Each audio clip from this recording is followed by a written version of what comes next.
शुभम अपने काम में इतना बिजी रहता है कि उसे सांस तक लेने की फुर्सत नहीं है।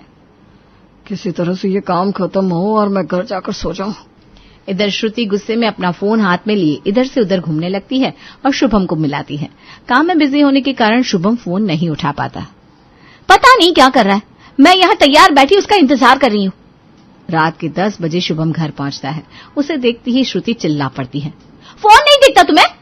जब नहीं जाना था कहीं तो मुझे सुबह तैयार होने को क्यों बोल कर गए?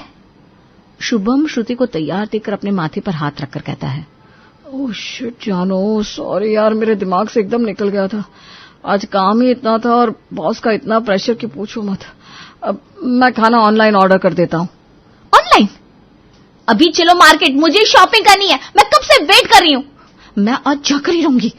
आज नहीं प्लीज, आज मेरे शरीर में जान ही नहीं है। जोमेटो से ऑर्डर कर लेते ना, तुम कल अपनी सहेली के साथ जाकर सामान ले आना बस। जोमेटो का खाना तुम ही खा लो, मुझे नहीं खाना। कसम से अजीब आदमी हो तुम, बेकारी शादी की मैंने तुमसे। गुस्से में श्रुति अपने कमरे में जाकर कपड़े बदलती है और शुभम का तकिया चादर बाहर फेंक कर कहती है, मेरे कमरे में अब आना भी मत। शुभम इतना थका हुआ था कि वो खाना खाए बिना ही बाहर सोफे पर सो जाता है। अगले दिन सुबह से श्रुति की चिक चिक चिक चिक चालू हो जाती है। सुबह उठो, इनका नाश्ता बनाओ, टिफिन पैक करो, बस काम करते रहो, मेरा तो कुछ है ही नहीं। अरे क्यों गुस्सा हो रही हो? हमेशा तो ले जाता हूँ ना, अभी थोड़ा प्रेशर है काम का। अगर तुम मुझे आज नहीं लेकर गए ना तो मैं तुम्हें घर से बाहर निकाल दूंगी।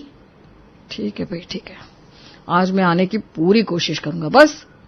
शुभम ऑफिस में अपना काम बहुत जल्दी जल्दी में करता है। लंच ब्रेक में खाना भी नहीं खाता, बस अपना काम करता रहता है।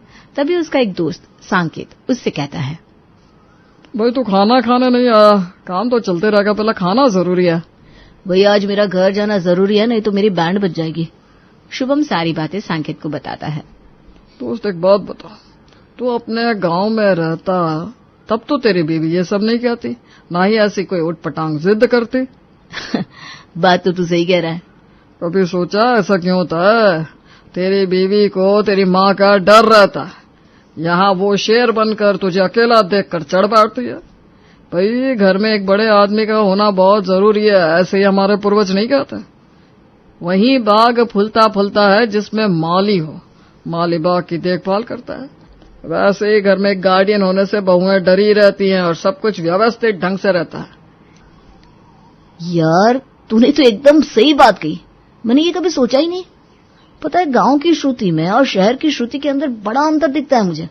गांव में वो मुझसे बहुत इज्जत और तमीज से बात करती और यहाँ मुझ पर चढ़कर कहती है घर में घुसने नहीं दूंगी। ले भला वही तो, बस गांव से अपनी माँ को बुला ले, फिर देख तेरी नरक जैसी जिंदगी कैसे स्वर्ग बन जाती है। थैंक यू दोस्त, थैंक यू, तूने मन जीत लिया। शुभम आज जल्दी घर आता है और श्रुति को घुमाने ले जाता है। श्रुति बहुत खुश थी। शॉपिंग करके दोनों एक रेस्टोरेंट में खाने के लिए जाते हैं। आज कितने दिनों के बाद मुझे ऐसा कोई मौका मिला है। कल माँ आ रही है श्रुति, तुम घर ठीक कर लेना। है? मुझे अभी बता रहे हो माँ जी आ रही है? इसका मतलब मुझे इतना काम करना पड़ेगा।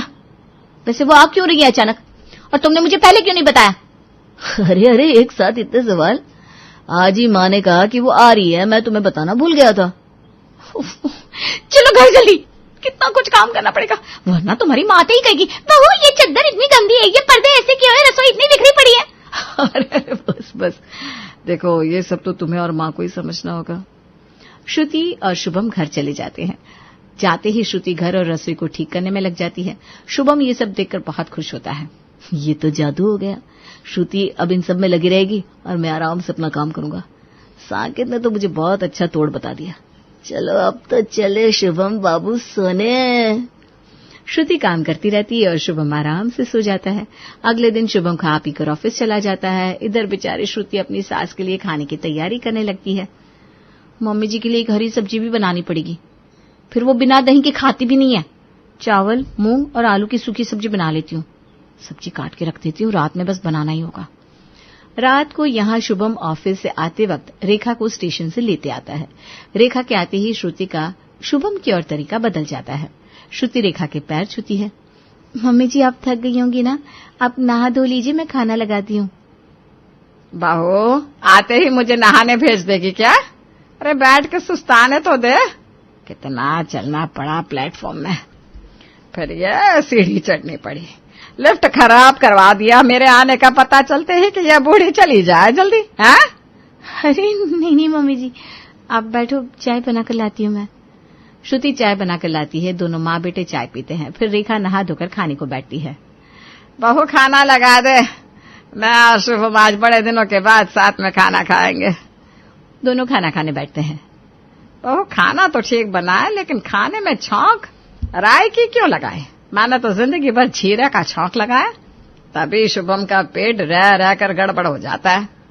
मम्मी जी, इनका पेट तो बाहर दोस्तों के साथ कुछ कुछ खाने से गड़बड़ होता है। देख बहू, मेरे घर में चीजें मेरे हिसाब से होगी, जैसा चलता आ रहा है, समझी? श्रुति की बोलती बंद हो जाती है। खाना खाने के बाद रेखा कहती है, बहू मैं कमरे में जा रही हूँ, तू मेरा सामान वहीं रख दे। जी आप सामान मम्मी जी का उनके कमरे में रख दीजिए ना। हाँ अभी रखता हूँ। रेखा कमरे में शुभम से कहती है, बेटा तेरी पत्नी तुझसे काम करवाती है, यह कौन सा तरीका है? और तू भी इसके कहे काम कर रहा है? अब क्या करूं माँ, घर में शांति बनाने के लिए मुझे सब कुछ करना पड़ता है। ये बातें श्रुति सुन लेती है और कमरे में जाकर शुभम से कहती है, अच्छा तुम मुझसे डरते हो? अपनी माँ के सामने भीगी बिल्ली बन रहे हो? ये कौन सी बात हुई? मुझसे लड़ते रहते हो हरदम और अभी शरीफ बन रहे हो? ऐसी बात नहीं है सोना, तुम मुझे गलत समझ रही हो।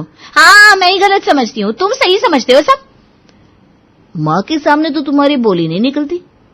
सोने दो, अब मुझे कल ऑफिस जाना है। शुभम सो जाता है। श्रुति चिड़चिड़ाने लगती है, पहले तो मैं लड़ लेती थी, अब मैं लड़ भी नहीं सकती हूँ। मम्मी जी जल्दी से जाए वरना तो मैं घुट घुट के मर जाऊंगी। श्रुति भी सो जाती है। अगले दिन रेखा सुबह 5 बजे उठ जाती है और श्रुति को आवाज लगाती है। सास की आवाज सुनकर श्रुति को भी उठना पड़ता है। अरे बहू अभी तक उठी नहीं है, चाय बना मेरे लिए। आ रही हूँ मम्मी जी। श्रुति जल्दी से उठकर रसोई में चाय बनाने चली जाती है और चाय बनाकर रेखा को देती है। चाय पीते ही रेखा कहती है, बहू तो इस तरह बिना नहाए तो ही रसोई में चली जाती है। देख अब मैं यहीं रहूंगी और ये सब कुछ सही करके जाऊंगी। मम्मी जी वो मैं नहा कर ही जाती हूँ, आज ही चली गई बस। अब रहने दे, ज्यादा सिखा मत मुझे।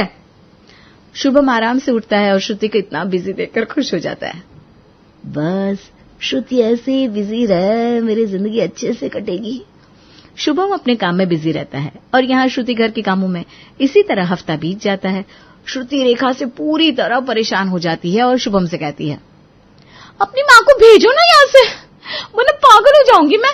जब देखो ऐसे करो वैसे करो, 1 मिनट भी अपनी मर्जी से सांस नहीं ले पाती हूँ मैं माँ को कैसे भेजूं? ये उनका भी घर है। तुम्हें दिक्कत है तो तुम बात कर लो माँ से। दोनों के बीच में बात बढ़ जाती है। गुस्से में शुभम के मुंह से निकल जाता है, तुम्हारी इन्हीं सब किचकिच की वजह से मैंने माँ को बुलाया है।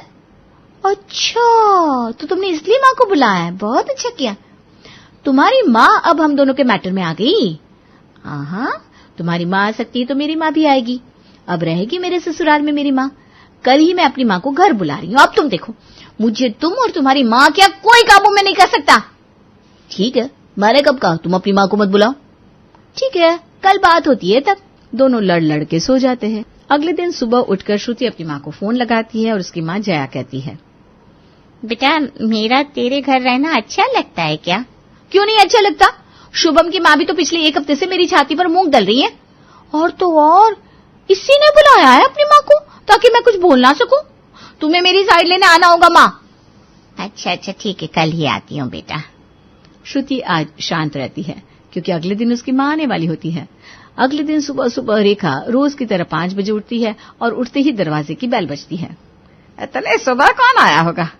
हमारे बहू महारानी तो बेड पर पड़ी होगी। रेखा दरवाजा खुलती है और श्रुति की माँ को देखकर भौं चक्का रह जाती है। समधन जी आप अचानक? बेटी से मिलने का दिल किया तो चली आई। आपसे भी मुलाकात हो गई, आप भी अचानक ही आई है ना? रेखा का मुंह बंद हो जाता है। इतने में श्रुति वहां आती है। मम्मी तुम आ गई, चलो मैं तुम्हें तुम्हारे कमरे में ले चलती हूँ और तुम्हारा सामान भी वहीं रख देती हूँ। हाँ बेटा चल, वैसे भी ना मैं महीने भर के लिए आई हूँ। जया अपने कमरे में चली जाती है और रेखा के सीने पर सांप लौटने लगता है। जया नहा धोकर हॉल में आती है। श्रुति रेखा को दूध की चाय देती है। जया कहती है, समधन जी आपको नींबू की चाय पीनी चाहिए। वही फायदा करती है। कल से आप भी मेरे साथ नींबू की चाय पीना। श्रुति बेटा, मेरे लिए नींबू की चाय बना देना। हाँ मम्मी, मैंने पहले से ही अपने, तुम्हारे और शुभम के लिए नींबू की चाय बना रखी है। श्रुति जया को चाय देती है। समधन जी, आपको पीना है तो आप और आपकी बेटी पीजिए, लेकिन मेरा बेटा ये नहीं पिएगा और ना ही मैं पीने वाली हूँ।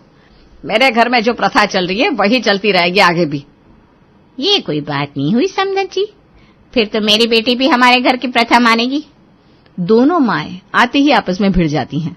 शुभम वहां आकर कहता है, मैं तो चाय पीता ही नहीं हूँ, चाहे नींबू की चाय हो या दूध की।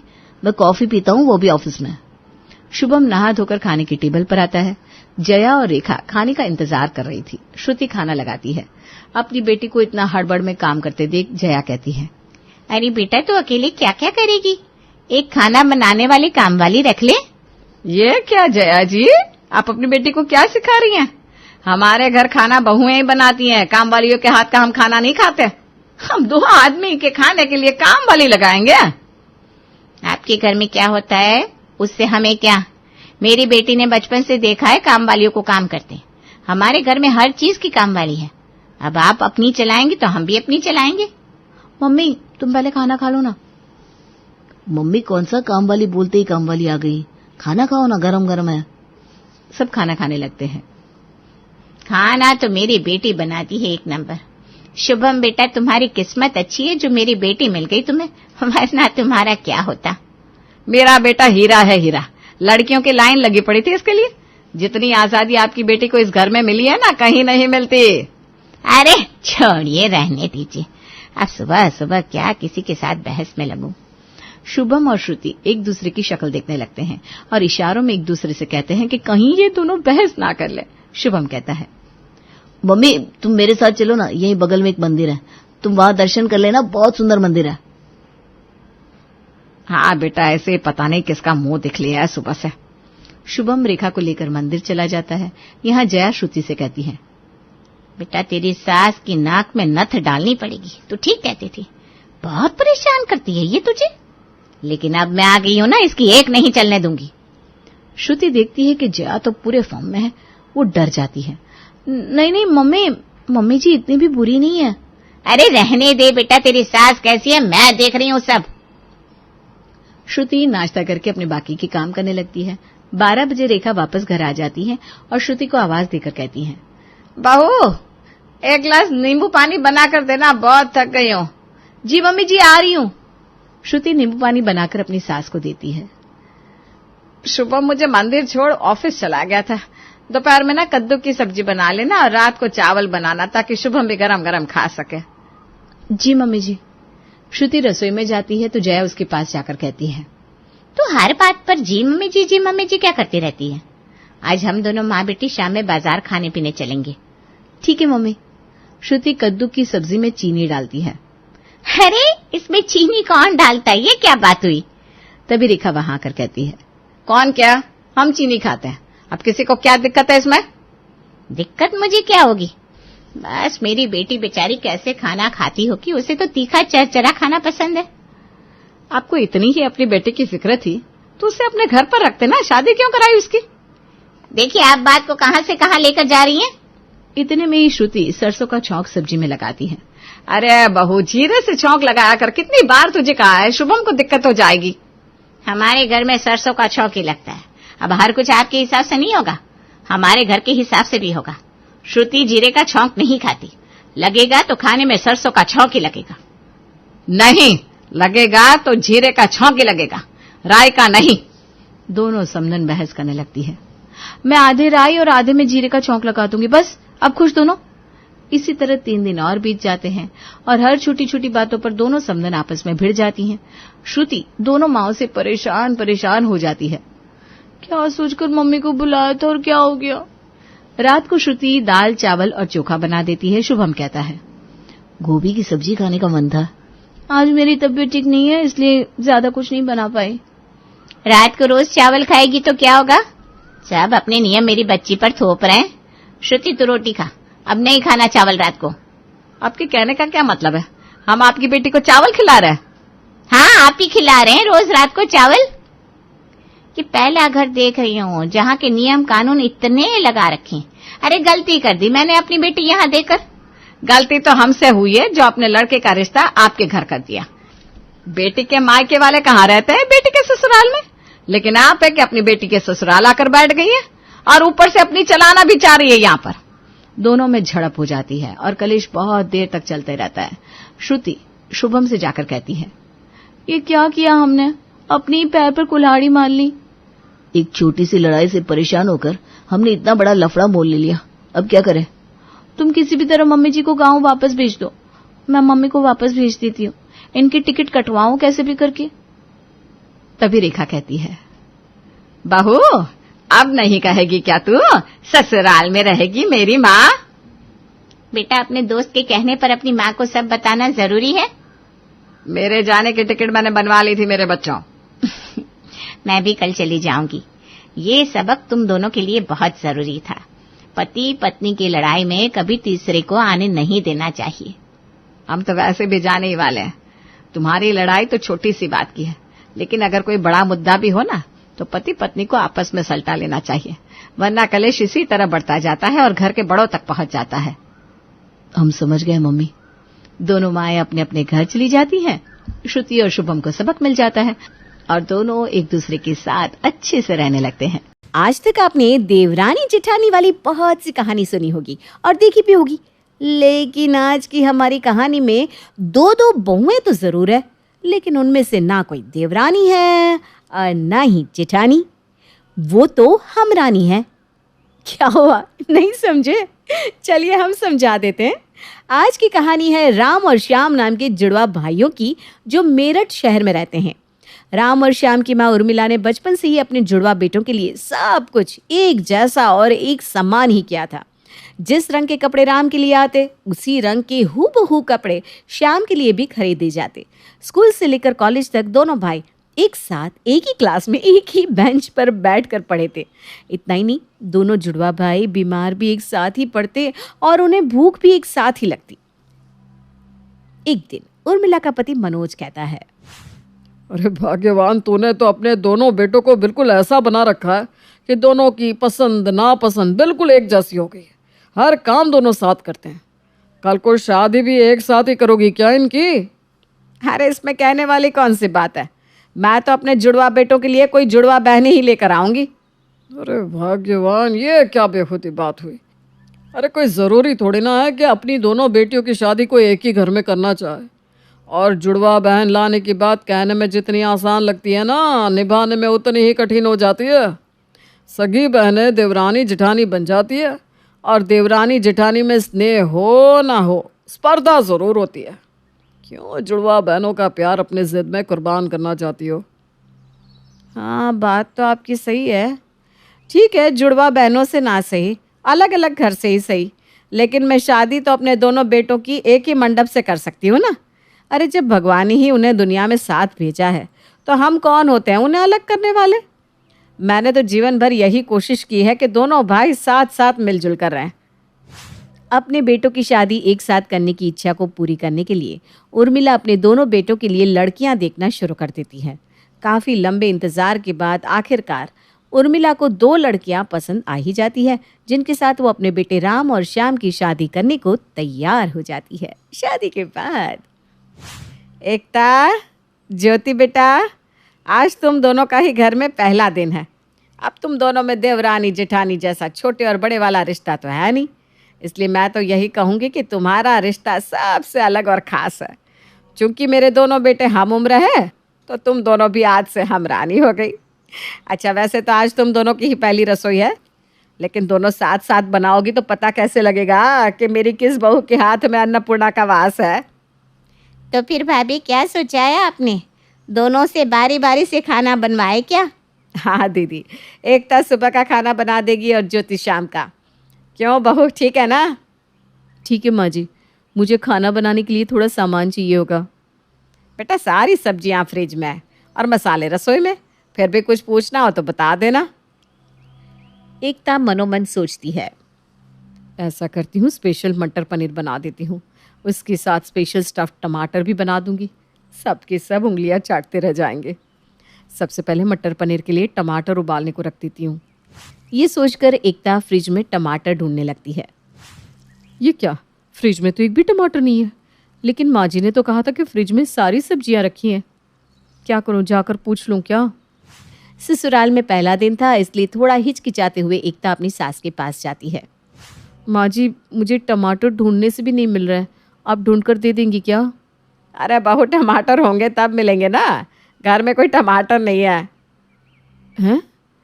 तो बिना टमाटर की तो सब्जी में ना रंग आएगा ना स्वाद, आप मंगवा दीजिए ना। देख बेटा, तेरे ससुर और मुझे पथरी की समस्या है, इसलिए मैंने घर में टमाटर लाना ही बंद कर दिया है। अरे ऐसे स्वाद का क्या फ़ायदा कि सेहत ही बिगड़ जाए।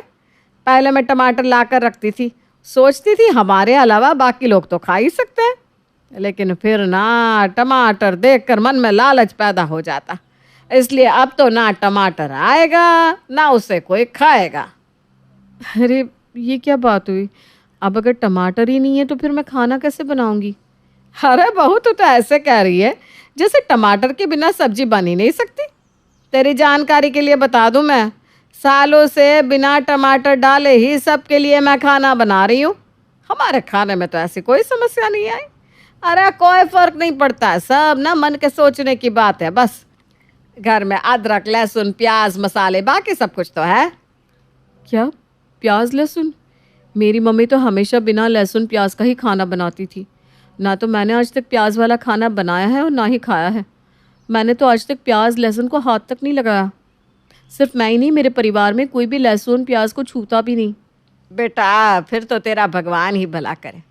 अब इसमें मैं तो कुछ नहीं कर सकती, लेकिन हाँ, टमाटर मैं नहीं मंगवा सकती। तुझे खाना तो बिना टमाटर के ही बनाना होगा।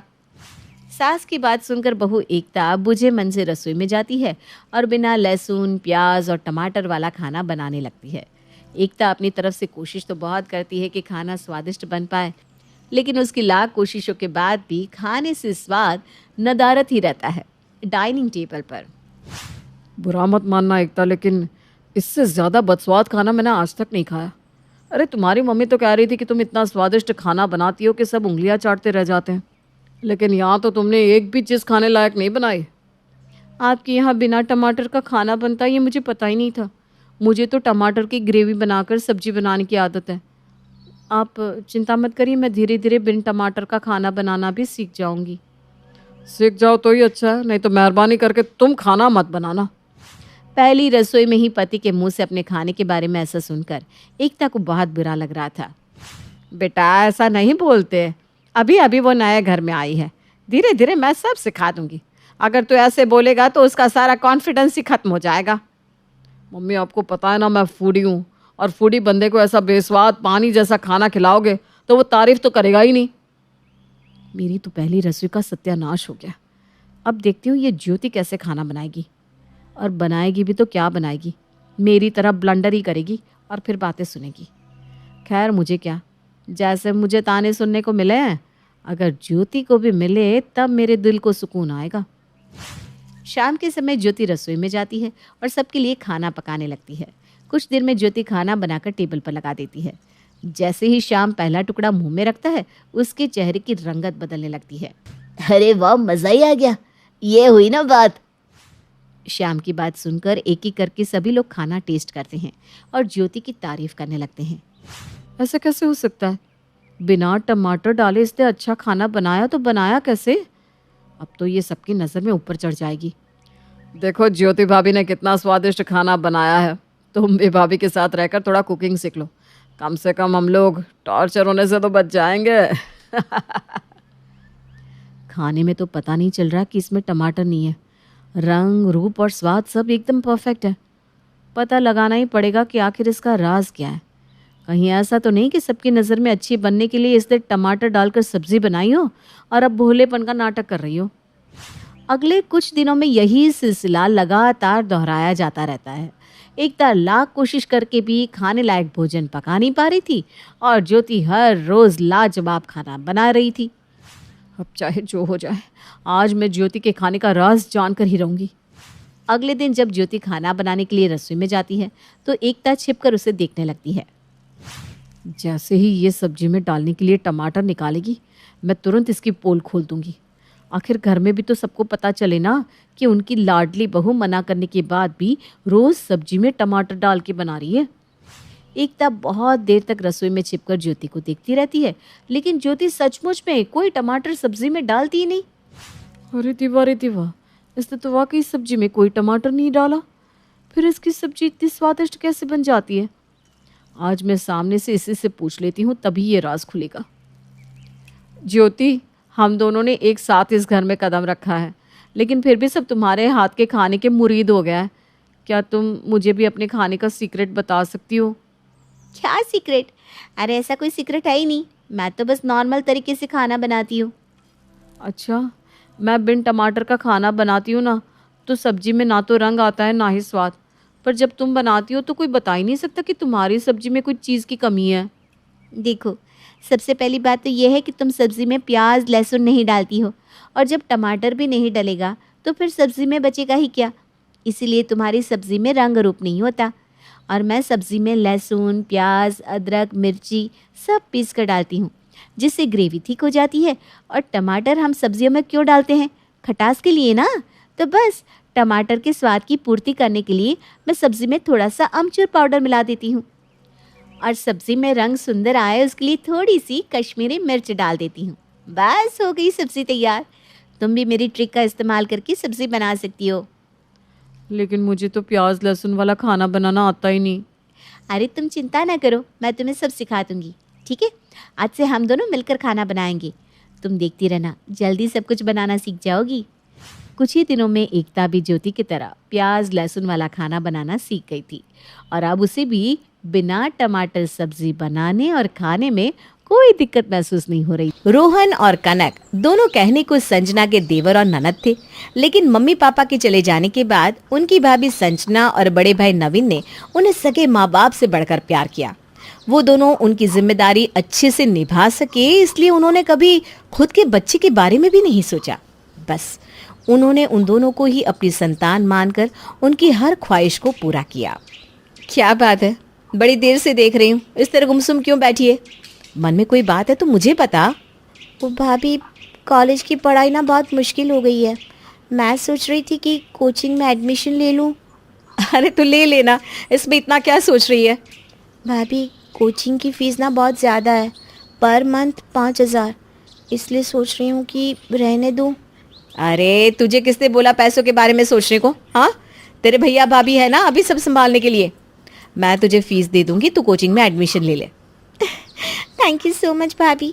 पता है, आपके और भैया की वजह से मुझे और रोहन को कभी मम्मी पापा की कमी महसूस नहीं होती। आप दोनों हमें बिल्कुल उनकी तरह ही प्यार करते हो। हाँ तो क्यों नहीं करेंगे, तुम दोनों हमारे लिए हमारे बच्चों जैसे ही तो हो। कनक कॉलेज चली जाती है और रात को खाने की टेबल पर।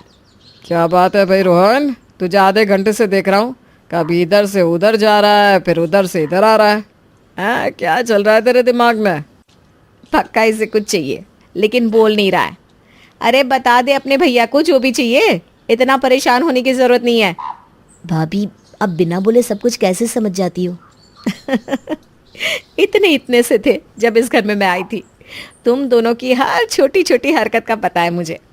जब गुस्से में होता है तो कैसे तेरे गाल लाल हो जाते हैं, और जब कुछ चाहिए होता है तो कैसे पूरे घर में चक्कर काटने लगता है। भाभी, चल अब बता क्या चाहिए। भैया, वो मेरी जो पुरानी बाइक है ना, बिल्कुल ख़राब हो गई है।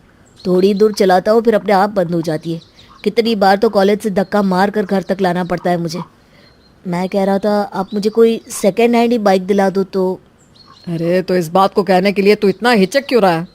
मेरे छोटे को बाइक चाहिए तो दिला देंगे, कौन सी बड़ी बात है। और सेकंड हैंड क्यों भाई, नहीं दिलाएंगे। थैंक यू भैया। दोनों भाई बहन अपने भैया भाभी से जो भी मांगते वो हमेशा उन दोनों को उससे बेहतर देने की कोशिश करते। रोहन और कनक भी अपने भैया भाभी की हर बात मानते थे, उनकी रिस्पेक्ट को वो सबसे ऊपर रखते थे। ऐसे ही समय बीतता है और रोहन के भैया भाभी ने उसकी शादी उसकी गर्लफ्रेंड खुशी से करवा दी। रोहन, चलो ना आज कहीं बाहर घूमने चलते हैं। जब से हनीमून से आए हैं तब से तुम एक बार भी मुझे बाहर लेकर नहीं गए। चलो ना, आज हम दोनों लंच डेट पर उसी रेस्टोरेंट पे चलते हैं जहाँ शादी से पहले छुप छुप के मिलते थे। तुम्हारा कहा भी मैं कभी टाल सकता हूँ क्या? तुम्हारा जहाँ भी जाने का मन है मैं तुम्हें वहाँ ले चलूंगा जाने मन। अच्छा तो ठीक है, मैं जल्दी से रेडी हो जाती हूँ, तब तक तुम भी अपने कपड़े चेंज कर लो। दोनों बाहर जाने के लिए तैयार हो रहे थे कि तभी नवीन रोहन को आवाज लगाता है। रोहन कहाँ है, एक बार जरा यहाँ तो आ। आया भैया। रोहन हॉल में आता है। जी भैया कहिए। अरे रोहन, तुम्हें वो मिस्टर शेट्टी याद है जिनके साथ हमने पिछले साल मीटिंग की थी?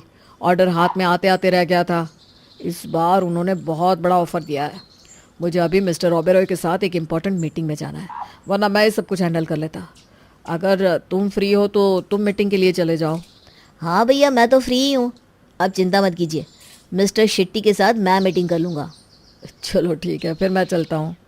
नवीन के जाने के बाद रोहन वापस अपने कमरे में आता है तो खुशी उसके सामने गुब्बारे जैसा मुंह फुलाकर खड़ी थी। अरे क्या हो गया तुम्हें, यूँ इस तरह गुब्बारे जैसा मुंह फुलाकर क्यों खड़ी हो? अब ये भी मैं तुम्हें बताऊं, क्या जरूरत थी मीटिंग के लिए हाँ बोलने की?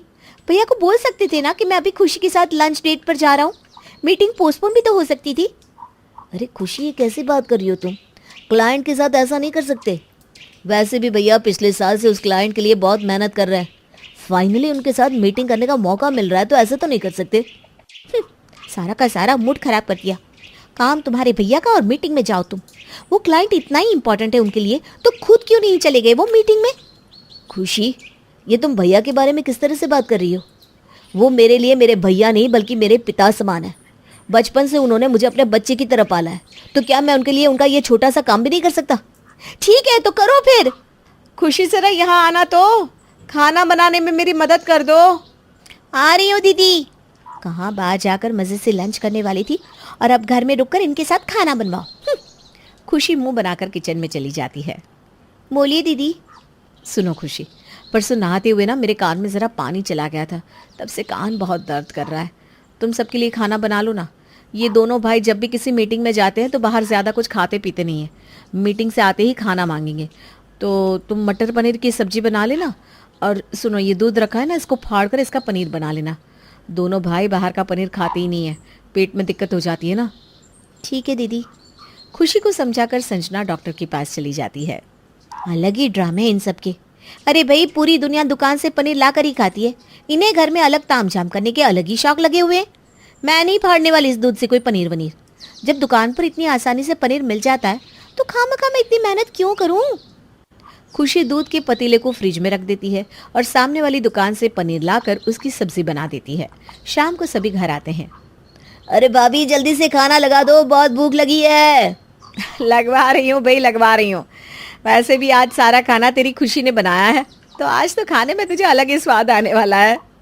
खुशी सबके लिए खाना सर्व करती है, लेकिन दोनों भाई जैसे ही खाना खाते हैं तो पनीर का टेस्ट कुछ अलग लगता है। आज पनीर का टेस्ट कुछ अलग लग रहा है, बड़ा ही हैवी सा लग रहा है इसे खाती। ये बाहर का पनीर तो नहीं है ना? अरे नहीं नहीं, मैं खुशी को बोल कर गई थी, उसने घर पर ही पनीर फाड़ा है। नहीं दीदी, वो मुझे ना पनीर फाड़ने के लिए नींबू मिले ही नहीं, तो मैंने दुकान से पनीर लाकर बना दिया। अरे यार नींबू नहीं मिल रहे थे तो भाभी से फ़ोन करके पूछ लेती। बाहर के पनीर से हम दोनों भाइयों का पेट खराब हो जाता है। आज तक जितनी बार भी हमने बाहर का पनीर खाया है, मुझे तो हमेशा फूड पॉइजनिंग हो गई है। इसीलिए भाभी स्पेशली मेरे लिए घर पर ही पनीर बनाती है। तुम्हें सब पहले से पता है, फिर भी बिना सोचे समझे ऐसी सब्जी बना दी। हम दोनों तो ये सब्जी नहीं खा सकते।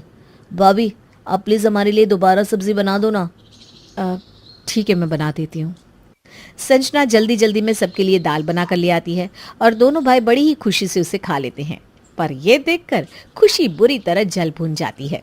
मैंने इतनी अच्छी मटर पनीर की सब्जी बनाई, वो इन्हें अच्छी नहीं लगी, और दीदी की बनाई दाल दोनों भाई चुपचाप खा गए। अगले दिन, खुशी मैं सबके लिए नाश्ता बना लेती हूँ, तब तक तुम घर में झाड़ू लगा दो। क्या दीदी, हर रोज़ घर का काम कर करके मैं बहुत पक गई हूँ। घर में काम वाली रख लेते ना, मुझसे रोज़ रोज़ घर का काम नहीं होता। अरे खुशी, हम घर में 5 तो लोग हैं, ज़रा सा काम होता है। इतने से काम के लिए भी घर में क्या नौकरानी रखनी। हाँ भाभी, जब आप घर में नहीं आई थी तो कभी कभी मैं भाभी की मदद करवा देती थी, वरना भाभी तो अकेले ही घर का सारा काम संभाल लेती थी। आपको तो भाभी ज़्यादा काम करने भी नहीं देती। हाँ खुशी, घर का ज़्यादातर काम तो भाभी ही कर लेती है। तुम भाभी का थोड़ा बहुत हाथ तो बटा ही सकती हो। इतने से काम के लिए भी घर में मेड रखने की ज़रूरत है क्या? अरे लेकिन लेकिन छोड़ो, मुझे ऑफिस के लिए देर हो रही है, मैं चलता हूँ, बाय। सब अपने अपने काम पर निकल जाते हैं। तभी खुशी अपने कमरे में गुस्से में अकेले बड़बड़ाना शुरू कर देती है। जब देखो तब भैया भाभी भैया भाभी भैया भाभी। इन दोनों बहन भाई के लिए उनकी बात ऐसे होती है जैसे पत्थर की लकीर। भाभी ने बोला घर में मेड नहीं आएगी तो दोनों बहन भाई उसकी साइड हो गए। मेरी तो कोई बात ही नहीं सुनता घर में। लेकिन बस अब और नहीं, अगर इस घर पर अपना राज चलाना है तो डिवाइड एंड रूल तो खेलना ही होगा। जब तक इन दोनों बहन भाई को भैया भाभी के खिलाफ नहीं करूंगी तब तक ये दोनों उनको ही भगवान की तरह पूछते रहेंगे। चल खुशी, शुरू हो जा अब। कुछ दिन बाद, कनक, मैंने और तेरे भैया ने तेरे लिए एक लड़का पसंद किया है। अगर तू बोले तो उन्हें घर पर रिश्ते की बात करने के लिए बुला ले। जैसा आपको ठीक लगे भाभी, आप दोनों मेरे लिए जो भी सोचेंगे अच्छा ही सोचेंगे। तो ठीक है, फिर हम अगले हफ्ते उन्हें घर बुला लेते हैं। वाह खुशी बेटा, अच्छा मौका मिला है तुझे कनक को भैया भाभी के खिलाफ भड़काने का। खुशी छिपा कर रिश्ते वाले की डिटेल्स निकालती है तो उसे पता चलता है कि वो लड़का नवीन का एक बिजनेस क्लाइंट है। अब वो इस बात का फायदा उठाकर कनक के सामने अपनी बनाई हुई कहानी पेश करती है। क्या बात है भाभी, आप इस तरह दबे पाँव मुझे अपने कमरे में क्यों लेकर आई? अरे बात ही कुछ ऐसी है कनक, समझ में नहीं आ रहा तुझे कैसे बताऊं। मुझे तो यकीन नहीं हो रहा कि भैया भाभी तुम्हारे साथ ऐसा कर सकते हैं। देखिए भाभी प्लीज़ मुझे डराइए मत। क्या नहीं कर सकते भैया भाभी मेरे साथ? क्या हुआ है? अरे कनक, जो लड़का इस हफ्ते तुम्हें देखने आने वाला है ना, दरअसल वो नवीन भैया का बिजनेस क्लाइंट है। हाँ ये तो मुझे पता है भाभी, लेकिन इसमें इतना परेशान होने वाली क्या बात है? ओफो, तुम ना बहुत भोली हो कनक। एक्चुअली कल मैंने भैया भाभी को बात करते हुए सुन लिया था। वो दोनों तुम्हारी शादी इसलिए उससे करवाना चाहते हैं क्योंकि इसके बदले उन्हें एक बहुत बड़ी बिजनेस डील मिलेगी। वो लड़का बिल्कुल भी अच्छा नहीं है, लेकिन सिर्फ डील के लालच में वो तुम्हारी शादी उससे करवा रहे हैं। क्या? ये आप क्या कह रही हैं भाभी? भैया भाभी मेरे साथ ऐसा नहीं कर सकते। मुझे भी यही लगता था, लेकिन जब ये मैंने अपने कानों से सुना तो एक पल को तो मैं भी इस बात को हजम नहीं कर पाई। देखो खुशी, भले ही उन्होंने तुम्हें पाला पोसा है, लेकिन फिर भी वो तुम्हारे माता पिता तो नहीं है ना। तुम मुझे बिल्कुल अपनी छोटी बहन की तरह प्यारी हो, इसलिए मैं तुम्हें समझा रही हूँ। कभी कभी ना जो इंसान हमें सामने से अच्छा लगता है वो वैसा होता नहीं, और सच तो कभी कभी बहुत कड़वा होता है। मैं नहीं चाहती कि तुम मुझसे शादी करके अपनी ज़िंदगी ख़राब करो, बाकी फैसला तुम्हारे हाथ में है। अच्छा किया भाभी जो आपने सब कुछ मुझे बता दिया। आज के बाद मैं फिर कभी भैया भाभी पर भरोसा नहीं करूँगी और ना ही उनकी पसंद से शादी करूँगी। कनक गुस्से में वहाँ से चली जाती है। चलो, एक तो कब्जे में आ गई, अब दूसरे की बारी। शाम को जैसे ही खुशी को रोहन की बाइक की आवाज़ सुनाई देती है तो वो कमरे में परेशान होकर बैठ जाती है। अरे खुशी, क्या हुआ तुम्हें? तुम्हारी तबीयत ठीक नहीं है क्या? इतने परेशान क्यों हो? नहीं रोहन, कुछ नहीं हुआ। कुछ बात तो ज़रूर है, बताओ मुझे क्या हुआ। बता भी दूंगी तो कौन सा आप मुझ पर यकीन कर लेंगे। अरे ऐसा क्यों बोल रही हो खुशी, बताओ मुझे क्या बात है। आज मैं ना जब घर की सफाई कर रही थी तो मैंने भैया भाभी को कहते सुना कि कनक की शादी में रोहन से आधे पैसे ले लेंगे, और एक बार कनक की शादी हो जाए उसके बाद इन दोनों को घर से निकाल देंगे। क्या? भैया भाभी ऐसा बोलना तो दूर, ऐसा सोच भी नहीं सकते। मैं जानती थी आप मेरी बात पर यकीन नहीं करोगे, इसीलिए आपको बताने से मैं कतरा रही थी। आप खुद सोचिए ना, अब तो आपकी शादी हो गई, लेकिन फिर भी घर के पेपर्स में भैया भाभी ने आपको आपका हिस्सा दिया नहीं ना। ये पूरा घर अभी भी भैया के नाम पर है। भैया भाभी के प्यार में इतने भी अंधे मत बनो कि आपको उनकी सच्चाई ही दिखाई ना दे। अभी भी वक्त है, भैया से कहकर अपना हिस्सा मांग लीजिए और इस घर का बंटवारा करवा लीजिए, वरना कल को हम दोनों के पास पछतावा करने के अलावा और कुछ नहीं रह जाएगा। कनक बड़ी ही चालाकी से रोहन को अपनी बातों में फंसा लेती है। तभी रात के समय, कनक, मैंने तुम्हारे लिए साड़ी निकाल दी है, जब रिश्ते वाले आएंगे ना तो तुम वही साड़ी पहन लेना। मैं आपको बताना भूल गई भाभी, लेकिन मुझे वहाँ शादी नहीं करनी। आप उन्हें आने के लिए मना कर देना। अरे पहले तो तूने हाँ बोला था, अब अचानक तुझे क्या हो गया? विद्युत बहुत अच्छा लड़का है। नहीं भैया, मैं अच्छी तरह जानती हूँ वो कितना अच्छा लड़का है, और आप क्यों मेरी शादी उससे करवाना चाहते हैं।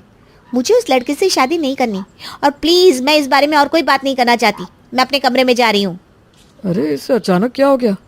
आज से पहले तो इसने कभी हमसे इस तरह की बात नहीं की। बात तो मुझे भी आपसे कुछ करनी है भैया। हाँ बोल, क्या बात है? देखिए भैया, मैं बात को ज़्यादा घुमाऊंगा फिराऊंगा नहीं।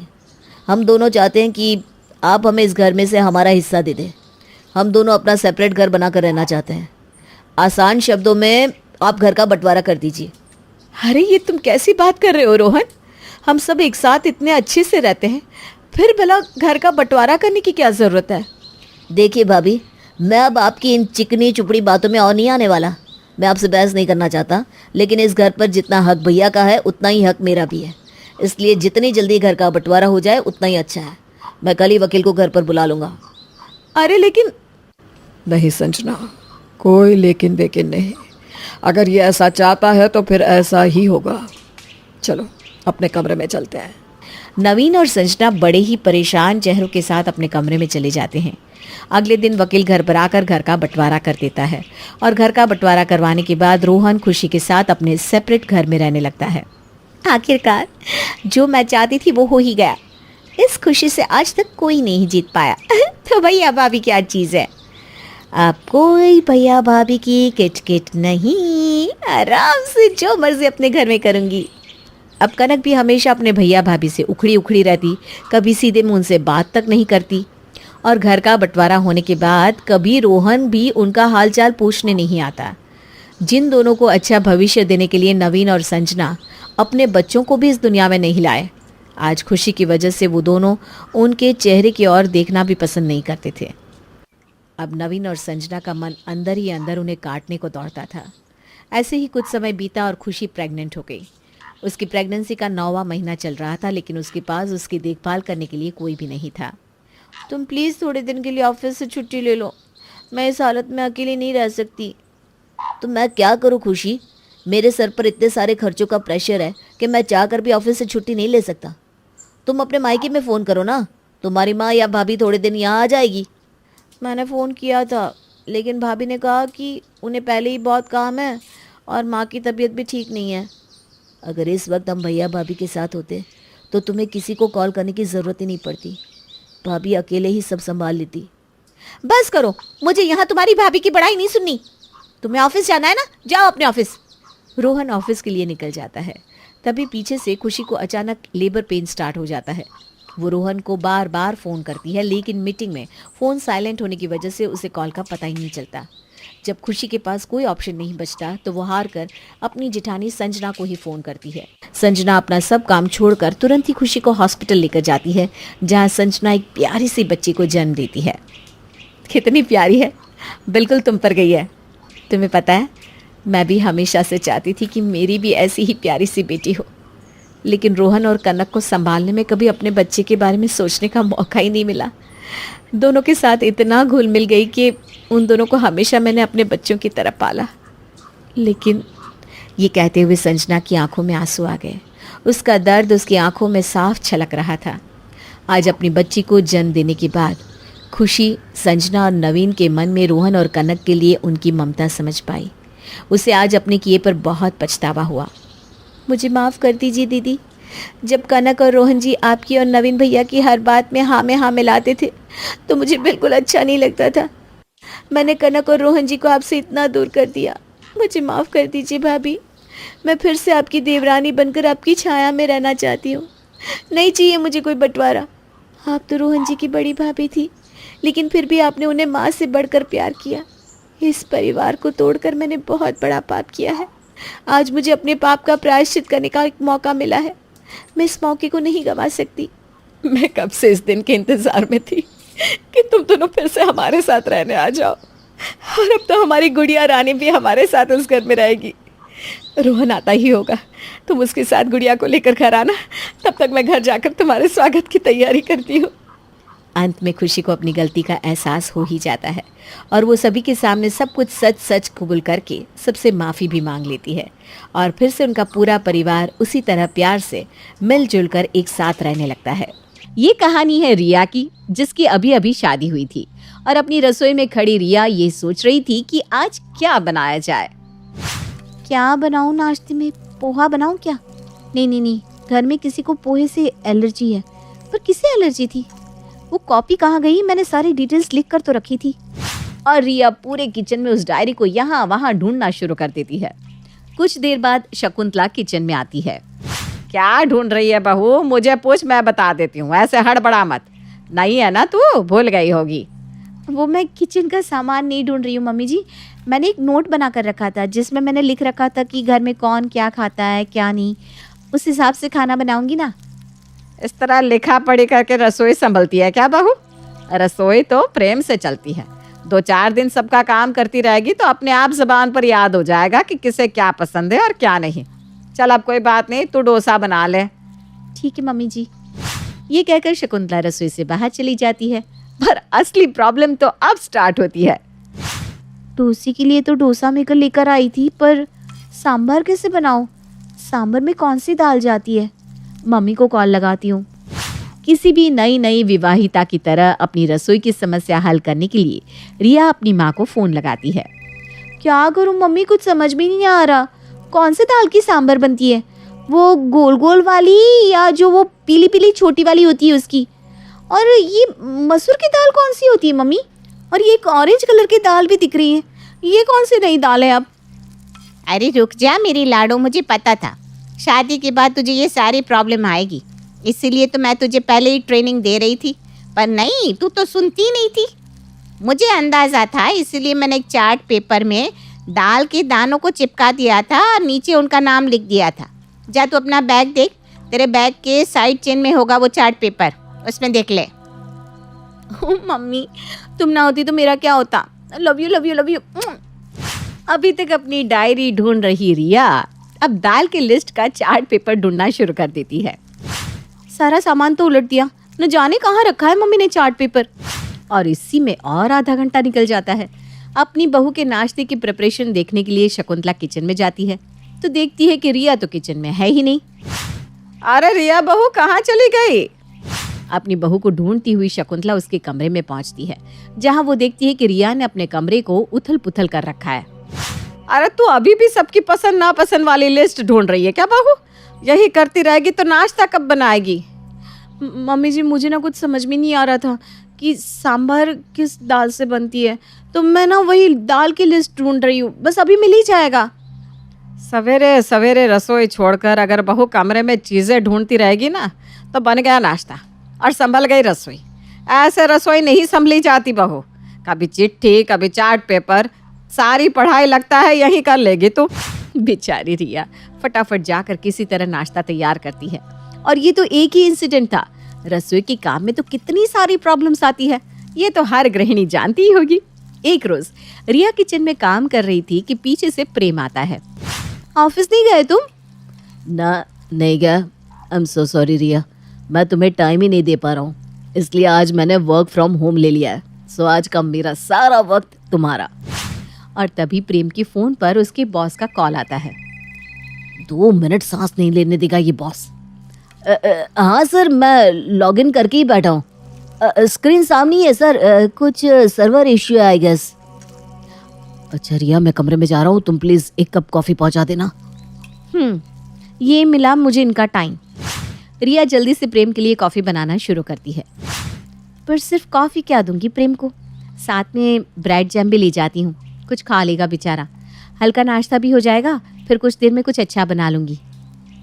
ला ला ला ला ला ला ला ला ला। गुनगुनाती हुई रिया कॉफी बनाती है, फिर फ्रिज से ब्रेड निकाल कर लाती है। ओहो, एक चीज निकालती हूँ तो दूसरी रह जाती है। प्रिया एक हाथ में कॉफी का मग पकड़े दूसरे हाथ से फ्रिज खोलती है और जैम निकाल कर लाती है। ब्रेड पर जैम लगाकर रिया तुरंत नाश्ता तैयार कर लेती है। हो गया नाश्ता रेडी। पर ये कॉफी मग कहाँ गया? अभी तो मैंने कॉफी बनाई थी। ये भगवान, न जाने मैं चीज़ों को कहाँ रख देती हूँ। मैंने कॉफ़ी बनाई भी थी कि नहीं? खैर, फिर से कॉफ़ी बना लेती हूँ। रिया फिर से कॉफ़ी बनाती है। चलो, सब कुछ हो गया। रिया जल्दी से कॉफी लाओ ना, सर फटा जा रहा है मेरा। हाँ हाँ प्रेम, हो गया, बस 1 मिनट।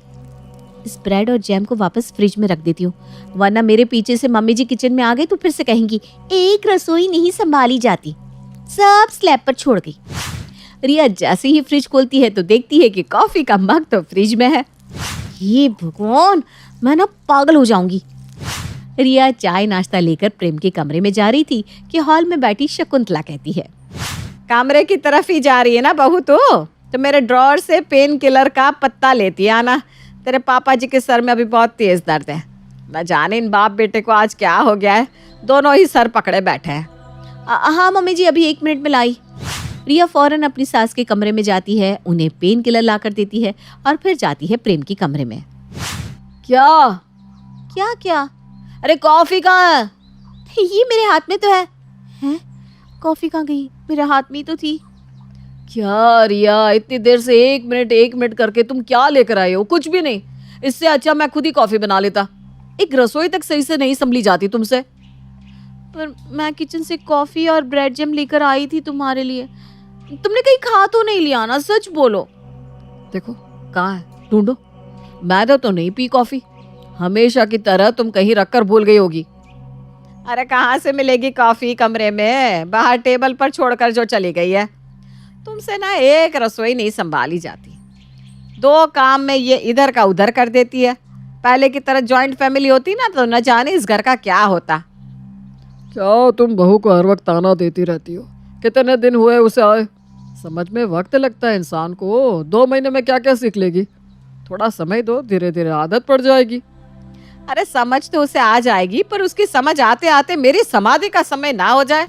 अपने हिसाब से रिया सब कुछ मैनेज करने की पूरी कोशिश कर रही थी, पर चीजें मैनेज हो तब ना। एक संडे की सुबह। आज मैं फ्री हूँ रिया, तो बता दो किचन का क्या क्या सामान लाना है। एक बार में लिखवा दो, वरना तुम कहती हो चीनी रह गई, चपाती रह गई। हाँ बाबा हाँ, इस बार तो हर चीज खत्म होते होते मैंने लिख ली थी। ये रही लिस्ट, पकड़ो। एक एक सामान लिख दिया है और क्या कितना लाना है वो भी मेंशन है बगल में। फिर भी एक बार पहुंच के ना मुझे कॉल कर देना, कुछ याद आया तो बता दूंगी। और लंबी लिस्ट दे देती। प्रेम किचन का सारा सामान लाकर किचन में रख देता है। 2 दिन बाद रात को सभी डिनर कर रहे थे। खाना तो बहुत अच्छा बनाना सीख गई हो तुम रिया। बिल्कुल वही स्वाद आ रहा है जैसा मुझे चाहिए था। है ना? मुझे भी लग रहा था बिल्कुल मम्मी जी के हाथों का स्वाद आ रहा है ना। चलो फाइनली आज सब सही हुआ है। कुछ भी यहाँ वहाँ रखकर भूली नहीं हूँ। टेस्ट भी परफेक्ट। तभी मनोज कहता है, बहू एक पापड़ लाना तो। अब मेरे लिए भी पापड़ सेक देना रिया।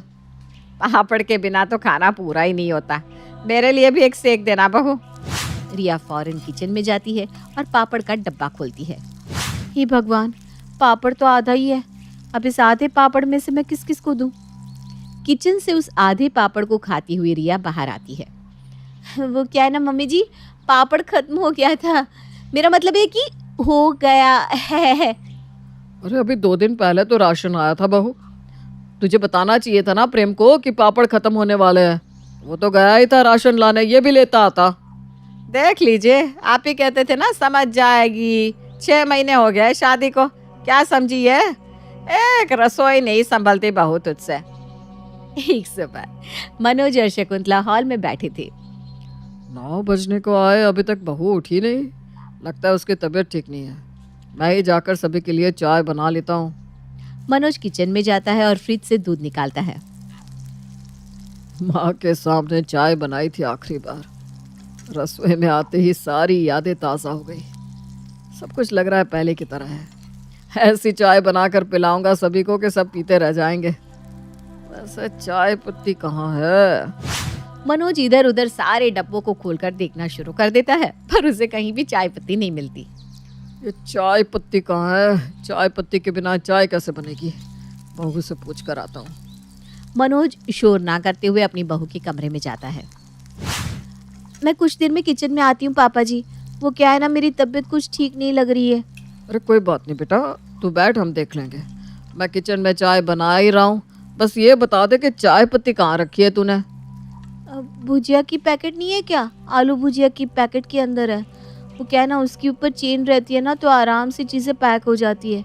डिब्बे में भरो तो स्पेस भी ज़्यादा जाता है ना। ठीक ठाक रसोई संभाल रही है बहू, तो अच्छा है। अपनी बहू की बात सुनकर मनोज तो शॉक में चला जाता है। चाय पत्ती अगर आलू भुजिया के पैकेट में है तो ज़रूर पापड़ के डिब्बे में चीनी मिलेगी। ये बहू ने किचन को कैसे उथल पुथल करके रखा है। आज तो लगता है चाय बनाने में ही 2 घंटे चले जाएंगे। अब ये सॉस पैन कहाँ है? उफ। मनोज चाय बनाने में ही परेशान हो जाता है और बुरी तरह थक जाता है। हॉल में शकुंतला के पास जाकर कहता है, हे भगवान, ऐसी रसोई मैंने कभी नहीं देखी। क्या हालत कर रखी है बहू ने रसोई की, कोई सामान जगह पर नहीं मिलता। नहीं नहीं, तुम तो बड़े वफादार बन रहे थे अपनी बहू के, बहुत साइड ले रहे थे ना उसकी। जाओ जाओ, नाश्ता भी आज तो तुम ही बनाओ। और प्रेम बेटा, जाकर बाहर से नाश्ता ले आना। अब धीरे धीरे रिया के इस नेचर से सभी परेशान होने लगे थे। एक संडे सभी साथ में बैठकर गप्पे लगा रहे थे कि तभी अचानक दरवाजे से मनोज के कुछ रिश्तेदार घर पहुंचते हैं। अरे मनोज, ये मौज में ना। अरे गोटी, तेरी हाइट रह गई छोटी। आज अचानक तो यहाँ कैसे इतने सालों के बाद? नमस्ते भाभी जी, नमस्ते। अरे करण, तुम भी आए हो? रिया, मिलो मेरे अंकल से, यूएस में रहते हैं। यूँ तो अंकल पापा के फ्रेंड है, पर मेरे लिए मेरे खुद के चाचा समान है। मेरी एमबीए के लिए 14 लाख रुपए की फंडिंग इन्होंने ही की थी। आज के ज़माने में कौन करता है इतना सब किसी अनजाने के लिए। एक थप्पड़ खाएगा तू, बहुत बड़ा बन गया है ना तू, एहसान की बात कर रहा है। देख रहा है मनोज, देख देख कैसी बड़ी बड़ी बातें कर रहा है तेरा बेटा। चाचा ने इसके लिए कुछ कर दिया तो वो एहसान हो गया है? बहू, ये पानी ले जा सामने से, मुझे भी एहसान नहीं चाहिए। अरे भाई साहब, आप तो बेकार में नाराज हो गए। सिर्फ पानी परोसोगी भाभी तो नाराज नहीं होगा क्या? मुझे तो बहू के हाथ के आलू के पकौड़े खाने हैं। ये हुई ना बात, जल्दी जा बहू। जी पापा जी। सभी के बीच पुरानी बातों का सिलसिला शुरू हो जाता है। सभी हंसी ठिठोली कर रहे थे। रिया फौरन किचन में जाती है और आलू के पकोड़े बनाना शुरू करती है। स्टफिंग तो बन गई, बस पकोड़े तलने हैं, 2 मिनट का काम है। जैसे ही रिया तेल का डिब्बा खोलती है तो वो देखती है कि डिब्बे में तो तेल ही नहीं है। हे भगवान, ये क्या हो गया? प्रेम तो बाहर सबके साथ बैठा हुआ है, उसे मैसेज करती हूँ। रिया प्रेम को मैसेज करती है पर प्रेम मैसेज देखता ही नहीं। किचन से इशारे करती हुई रिया प्रेम को किचन में बुलाती है। अरे क्या हो गया? बाहर मेहमान बैठे हुए हैं यार, अच्छा लगता है क्या? तुम भी ना प्रेम कुछ भी समझ लेते हो।